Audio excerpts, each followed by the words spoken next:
pane nyaya yemvura ndisati abva pano. Nhasi Muswati 3 vana vasati varipo, mvura isati yanaya. Ndachitaura naDhaki akati mushangwabo uko mvura yakudisappear. Ndachitaura namukwasha wangu akanipa makabeji anonzi makabeji 1000 of them.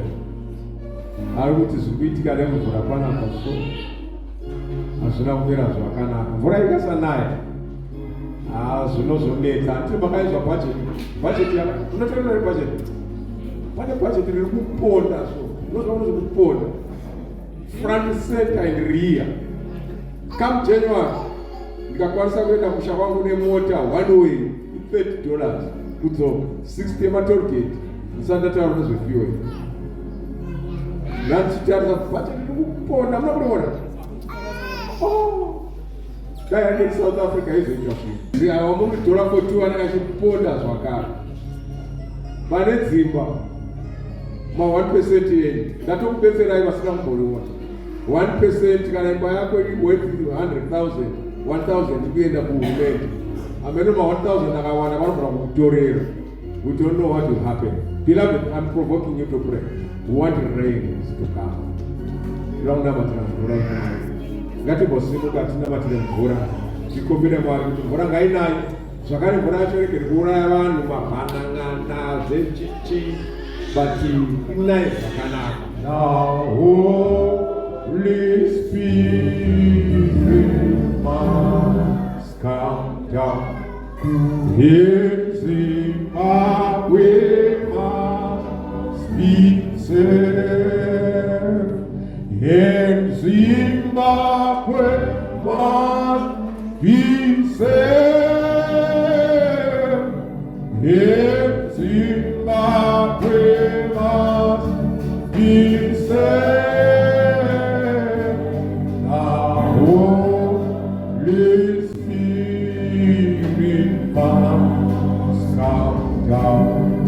In Zimbabwe must be saved.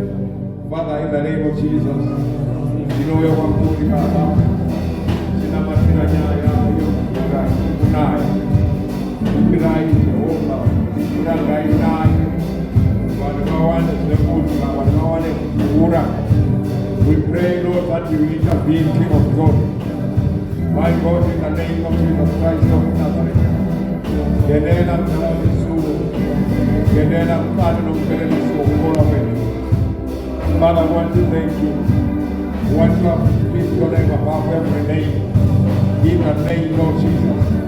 Sikulegele sudeli nayo ningabulalabani. Ngekamba lenkosi uJesu waseNazareta. Rangarirai nikayekwendu wabo. Remember us, O God.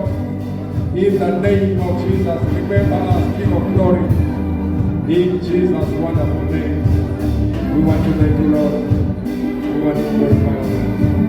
In Jesus' name. Thank you, King of glory. Hallelujah. Tinotenda mvura inofana kunaya. Ndafara tichiona ava maposa.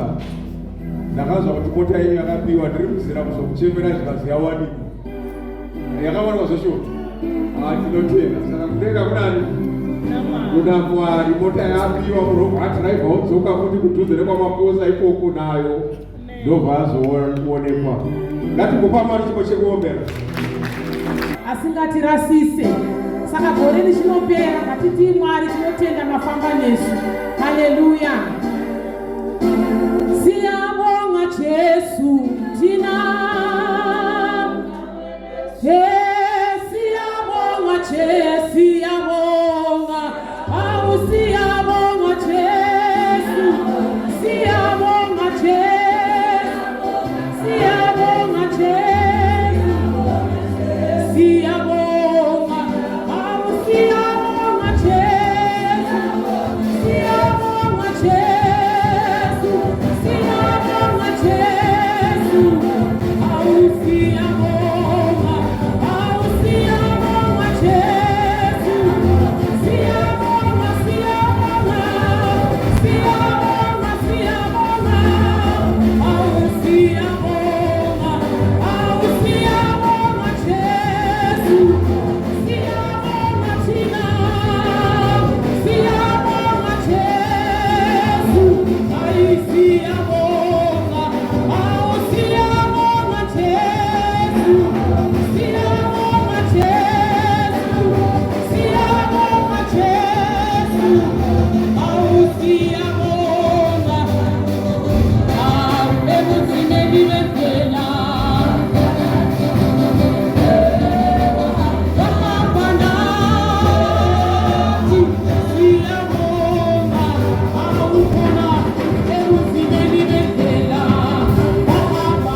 emini. Tinotenda Mwari nanhasi uno masikati.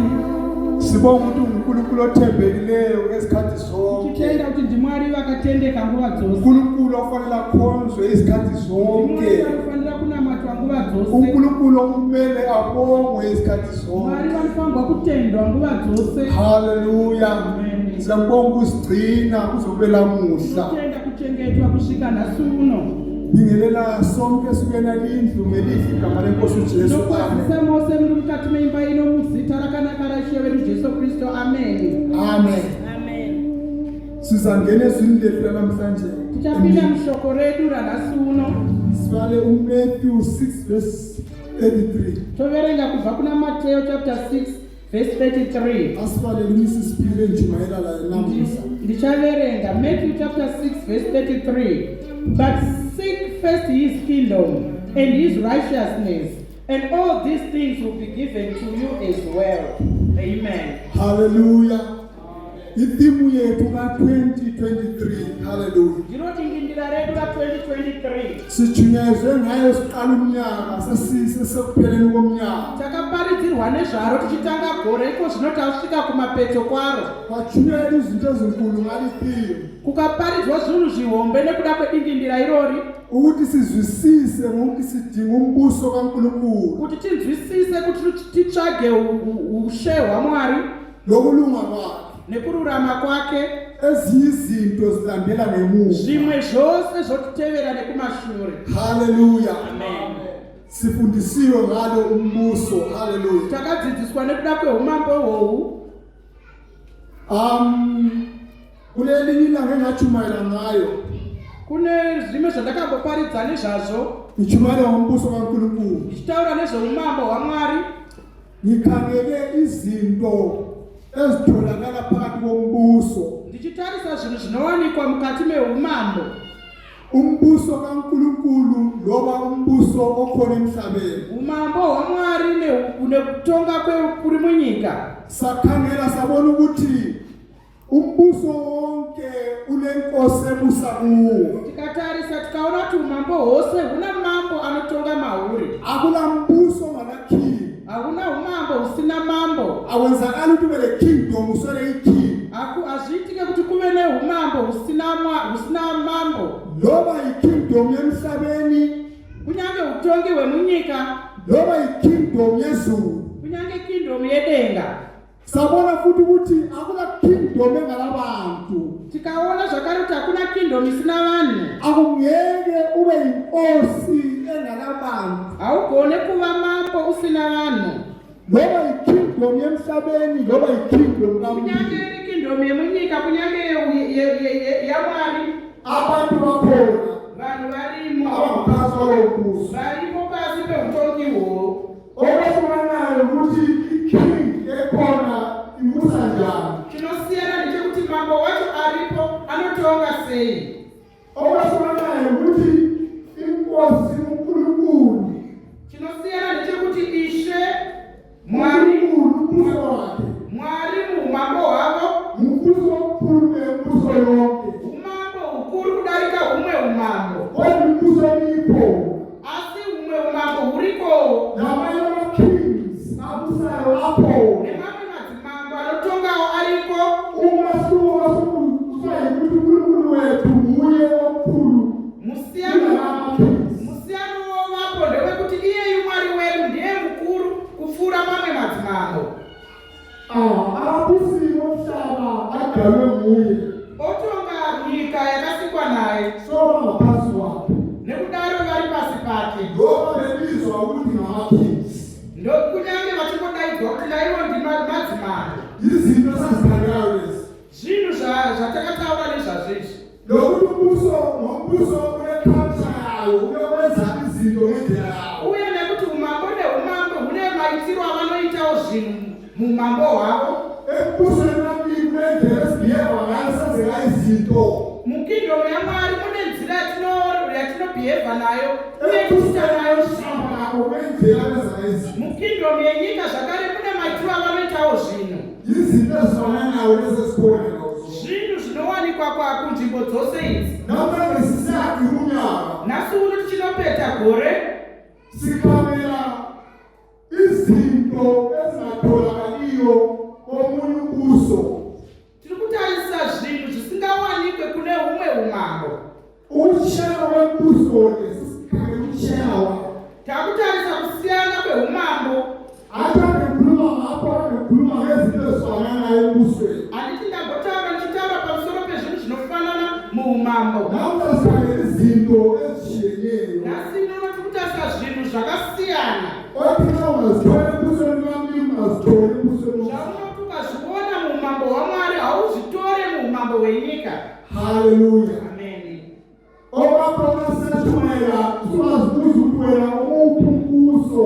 Iwewe chako chaungaita chakutoparidza ndechekuzvibvunza kuti iwewe uri muumambo hupi hwacho. Omenzayo endinopinda nayo kukombura kuti umbuso wamabasa awo wena uyupi. Zvaunoita nenzira yaurarama nayo zvinoratidza kuti iwewe uri kurarama uri pasi peutongi hupi. Umbuso omusevayo wena omusevenzerayo yupi. Umambo hwokumushandira iwewe ndehupi. Haleluya.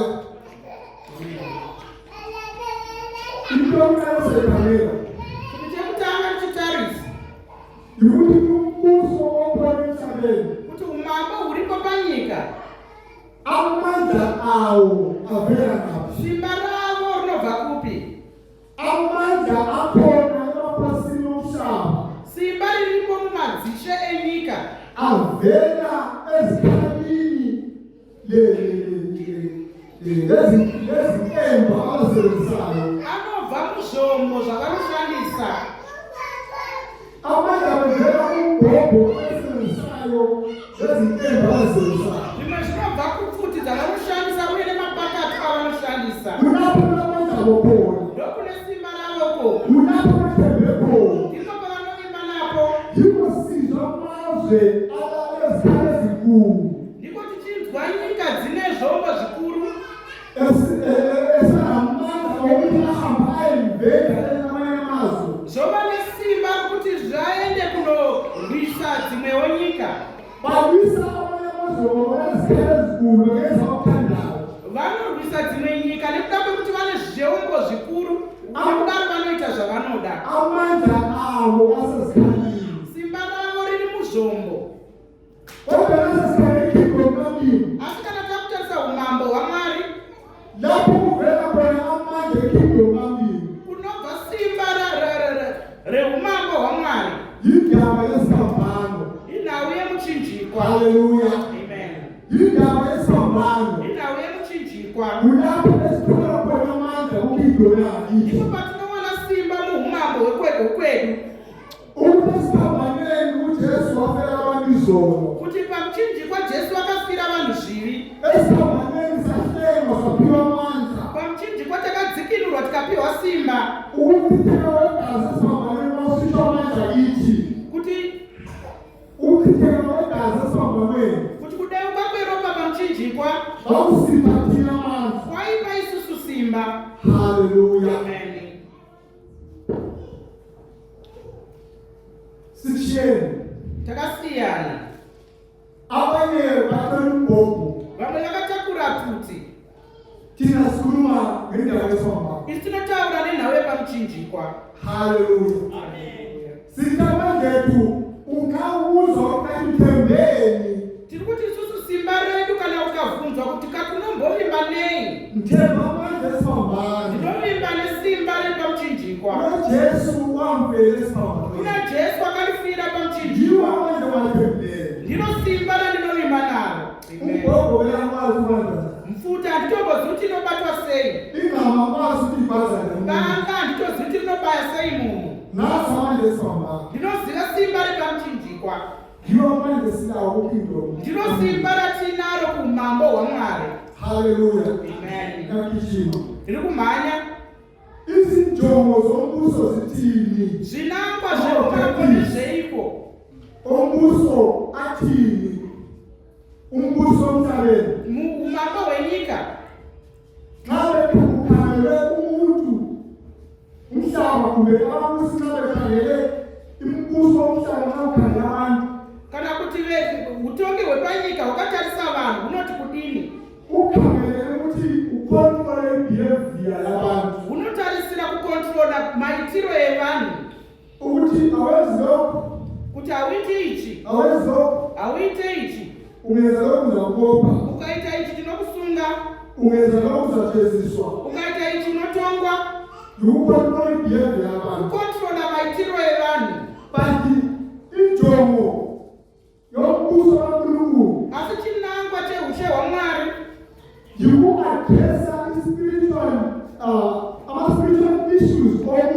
kuadresa nhau yekomweya muupenyu hwemunhu. Nedzimwe nzira kugadzirisa munhu nechemukati. Kushanduka kwemunhu zvichibva nechemukati.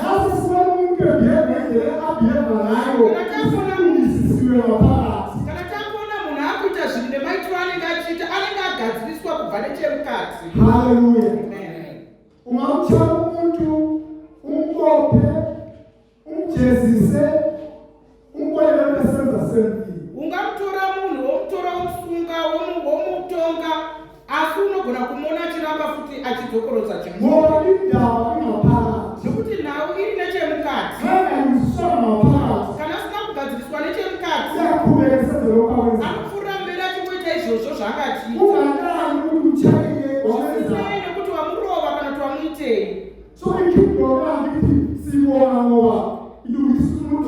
Nekudaro isusu umambo hwekwedu tinokunda nekuti tinogadzirisa munhu nechemukati. Umambo huripo panyika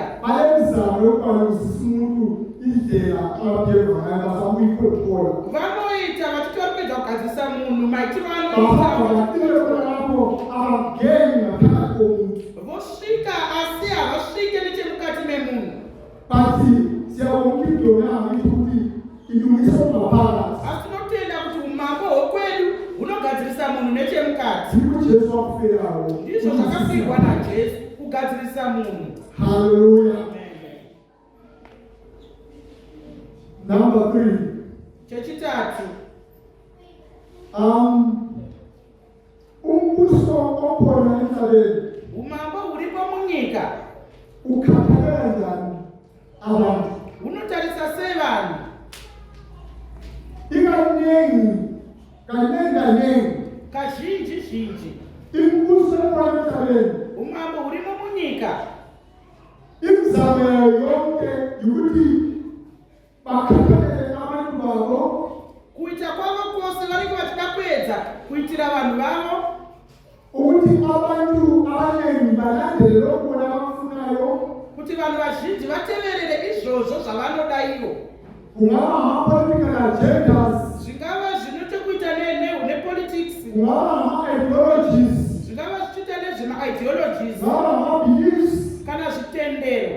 bakhangelele ukuthi abantu balandele kunalokho. Vakatarisira kuti vanhu vatevedzere izvozvo.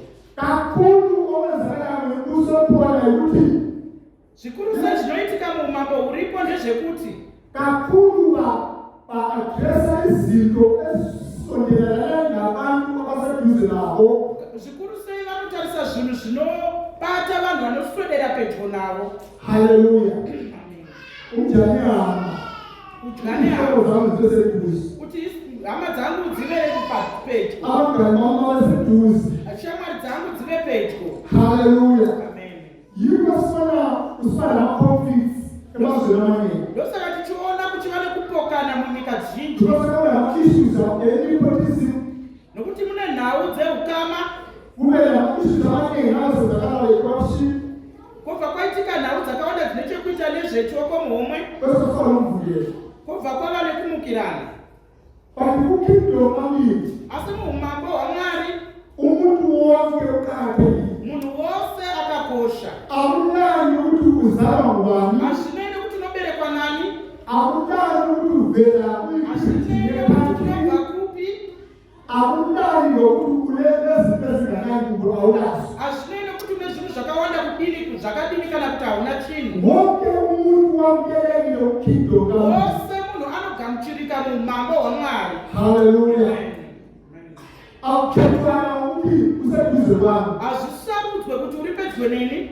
Abantu abazuza izinto bakhathalele advantage yokuthi ophezulu yinkosi zakhe. Vanhu havawani zvinhu nekuda kwekuti ari pamusoro yehama yake. But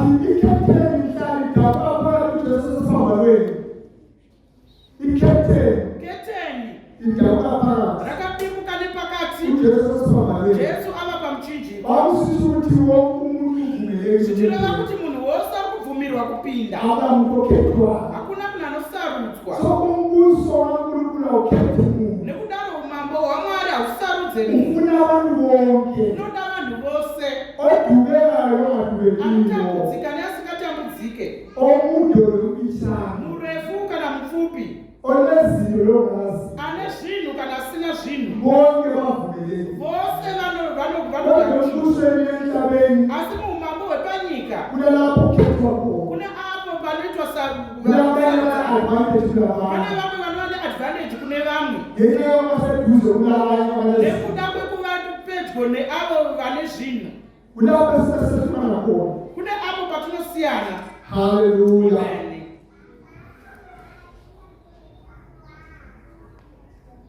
Number 4. Echina. Ukhalela njani izitha zawo umbuso emhlabeni? Unotarisa sei vavengi vavo uvo umambo hwepanyika. Ukhalela njani izitha zawo umbuso waNkulunkulu? Unotarisa sei vavengi vavo umambo hwaMwari. Hallelujah. Amen. Embusweni emhlabeni Upaumambo uripo panyika. isitha siyabulawa. Muvengi anourawa. Hakuna indlela isitha siyabulawa, isitha sinateziswa. Hakuna imwe nzira. Muvengi anourawa, muvengi anotongwa. Ojikela ibhomba kimi nanzamisela ibhomba. Anokandira bhomba kwandiri nendinodzosera nebhomba. Omkhiphilisho namkhiphilisho. Anondibvisa ziso nendinobvisa ziso. Yikho khona. Ndizvo zviriko.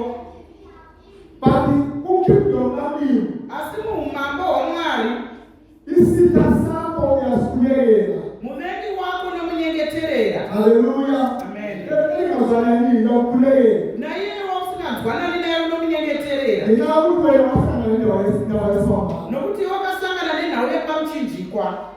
Isitha sakho sihambile asikudla sihle. Muvengi wako aine nzara nokupa chekudya wodya. Isitha sakho somile asiona ekhala sinathi. Muvengi wako aine nyota unomupa zvechekunwa onwa. Hallelujah. Amen. Achakuti impumalanga ikana ngalizwe ezishiye imbuso engachiye. Ani muri kuona kuti kusangana nezvinhu zvakasiyana muumambo ihwo une kusiyana kwawo. Abanye babisitha siyabulawa. Vamwe uku muvengi anourawa. Isitha siyabotshwa. Muvengi anosungwa. Isitha siyateziswa. Muvengi anotongwa. Pakikhiphilisho namkhiphilisho isitha siyakhulelwa. Asi kuumambo hwaMwari muvengi anonyengetererwa. Usinika ukudla. Womupa chekudya. Usinika ukunatha sinathi. Womupa chekunwa onwa. Nasitha sakho sino lakho sihamba. Kana muvengi wako achisunga ipapo achienda. Sihamba sizibuza ukuthi ati umuntu lo siyamzonda kodwa lokangenzela khona kathi ungenzela njani? Anoenda asati vane mubvunzo kuti munhu ndinomuvenga asi zvaanondiitira izvi anondiitira sei. Yikhona lapho kupinda kusenza abanye abantu baphenduke. Ndizvo zvinozopedzisira zvaita kuti vanhu vatendeuke. Yikho sasingamathestimoni abanye abantu ngezinto abadlule kuzo. Ndopatinozonzwa uchapupu hwevamwe vanhu nekuda kwezvinhu zvavakabuda Bathi mazviri. umuntu bani ngihambisile na yini zonke. Voti munhu uya uya ndairwa naye ndichimuvenga. Kodwa wafika sikhathi ukuthi nanzelele ukuthi yini engizondela vele kangizonda. Asi kwakasvika nguva yekuti ndakacherechedza kuti inini ndiri ndinomuvenga asi iye handivenge. Yikho ungenze nami nejesu yekosi. Ndo zvakaita kuti ndigamuchire Jesu aishona muponesi. So nasi senza njalo siyashumayela ivangeli. Nekudaro patinenge tichiita izvozvo tinenge tichiparidza ivhangeri. Sitshengisa uthando lwami umuntu uyahamba ludlule. Tichiratidza kuti rudo rwaMwari runofamba rwopfuura Ekutheni umuntu akuzonda. pakuti munhu anokuvenga. Hallelujah. Amen.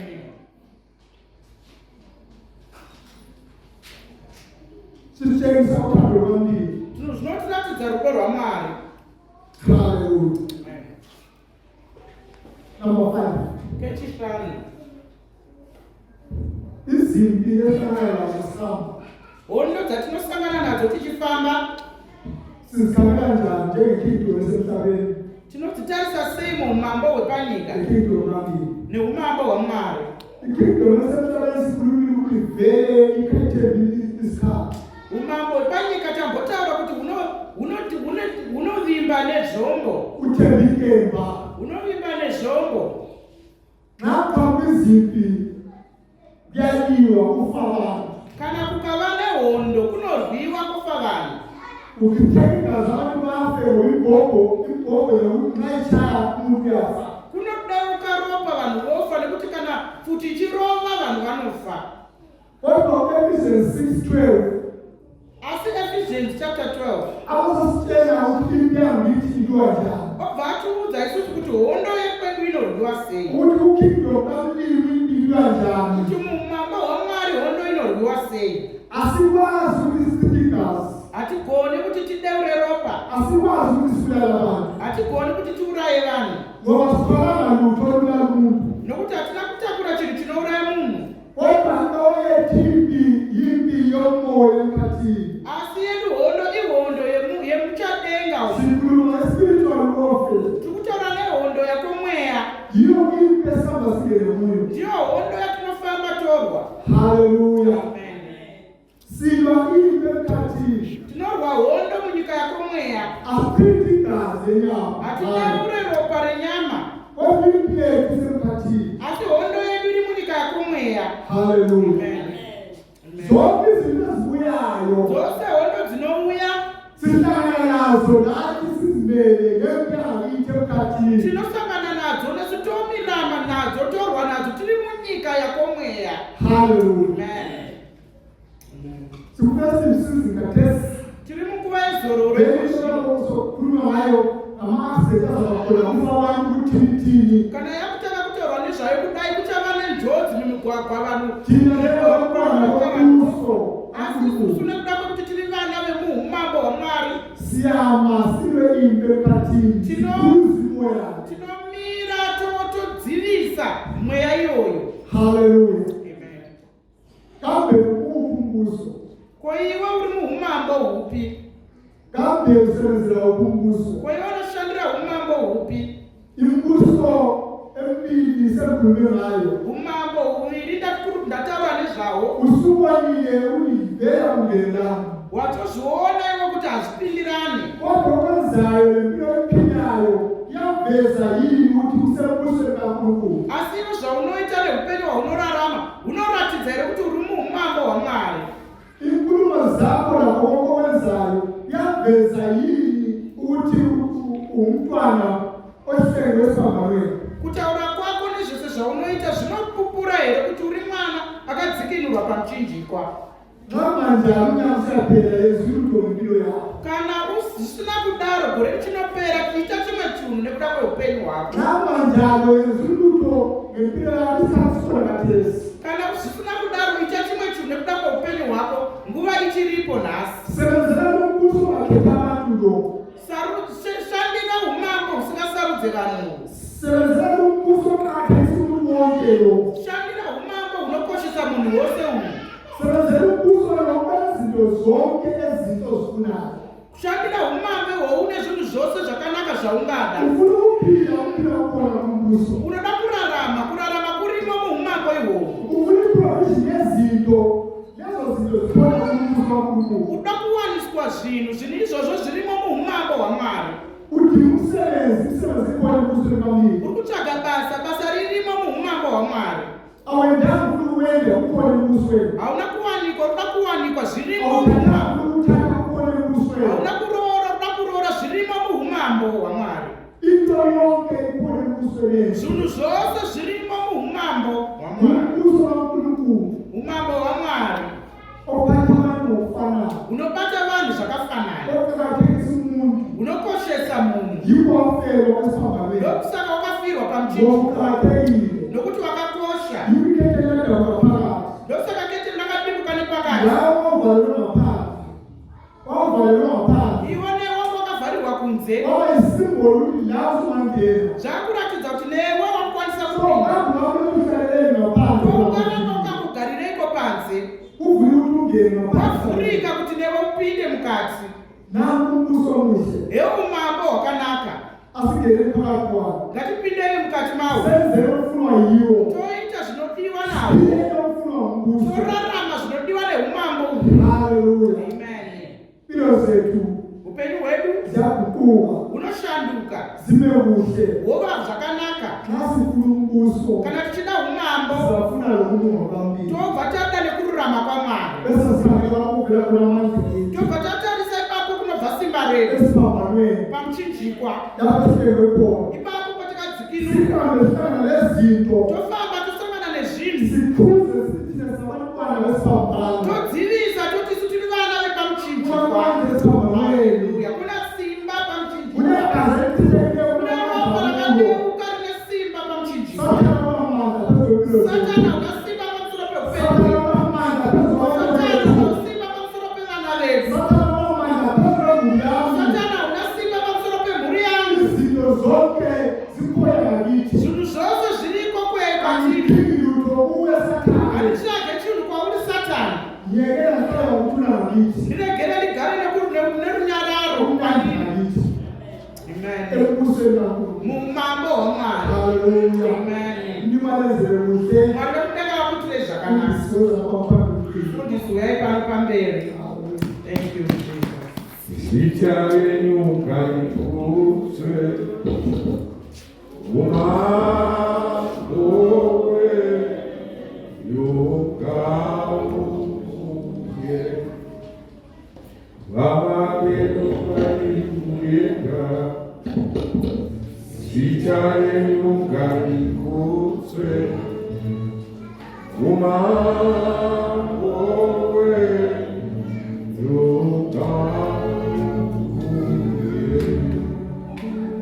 tinotenda nematikawana, which kingdom do you belong to? Amen. Which kingdom? Taziviswa zvinoitika kumakingdoms. Zvanzi this kingdom of ours inowana simba kubva pamuchinjikwa, ati imwe inotsvaga makadusha nemapazhu nuclear weapons. But our kingdom rely on the power of the cross. Amen. Church ya Jesu. That's the kingdom that we are in. The power of the cross, where the Son of Man died and rose on the third day. The kingdom, in order to has got power over death. No mamboatiri. The kingdom that welcome all, the kingdom that transform all, the kingdom whereby we pray for our enemies, not kill them. Our wars are spiritual. Which kingdom do you belong to? When we are having your own challenges and problems, but there is a God in heaven who can take care of all that you need. Asati ambo kamchira Jesu, so that she can belong to that kingdom of peace. This is your chance before we close this year to say, Jesus, come to my life. Ndinokugamuchira saishe nemporese upenyu wangu.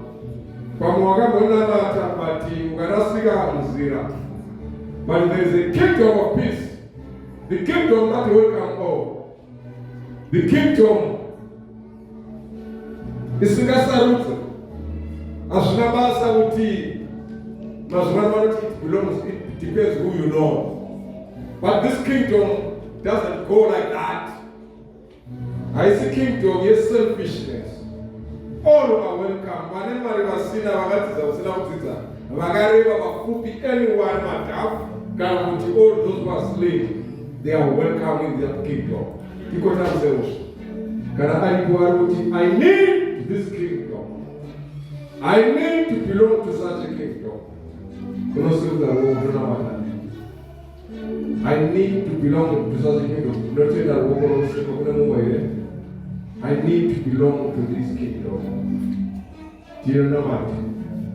Father, in the name of Jesus, do you tell you are God of the kingdom of peace. You know that when you issue, who is saying, I want to belong to that kingdom. Jehovah, you know Zimbabwe. munoziva zvinotinetsa zvinotishungurudza. You know what is needed in our lives. Ndinonamata zuva riri nhasi. Pirirai Jehovha nezita raJesu. Amen. Tinotenda. Timbopa chipo chekuombera vana vanomasikwa.